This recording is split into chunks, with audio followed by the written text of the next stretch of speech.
আমাকে অনেকেই জিজ্ঞাসা করে 20-25 মিনিটের মধ্যে আমি ছবিটা এঁকে কীভাবে কাস্টমারের সামনে দিয়ে দিই।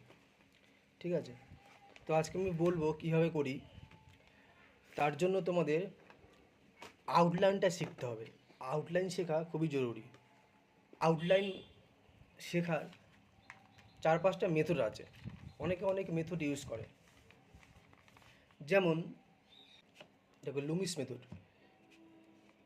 দেখো একটা তুমি সার্কেল ড্র করবে, ঠিক আছে, একটা সার্কেল করবে আলতোভাবে, তারপরে তার দাগ দিয়ে তার চোখ, নাক, মুখ এগুলো করবে। এটাকে বলে লুমিস মেথড। আর 2 নম্বর যে মেথডটা আছে সেটা হলো গ্রিড মেথড।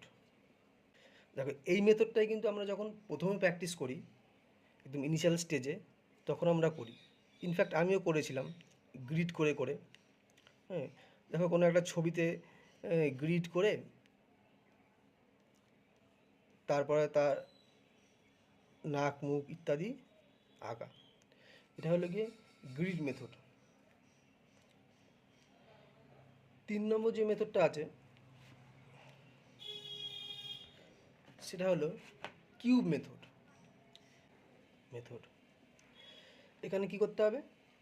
এখানে যেটা করতে হবে, একটা প্রথমে কিউব এঁকে নিতে হবে। একটা এরকম একটা কিউব এঁকে নিতে হবে। তারপরে কিউবটার মতো করে আমাদের চোখ মুখ করে নিতে হবে। আগেকার দিনে বা এই মেথডটা ইউজ হয় অনেক সময়, ধরো স্ক্যালপচার, পাথরের মূর্তি ফুর্তি তৈরি করতে এই মেথডটা ইউজ হয়। 4 নম্বর যে মেথডটা আছে সেটা হলো বিন্দু ও ড্যাশ মেথড। অনেকে এরকম বিন্দু বিন্দু বিন্দু বিন্দু দিয়ে একদম সমান মাপ নিয়ে, হ্যাঁ, একটা মুখ অনেকে এঁকে ফেলে। ঠিক আছে, বা অনেকে এরকম ড্যাশ দিয়ে দিয়েও একটা মুখ করে ফেলবে। ঠিক আছে,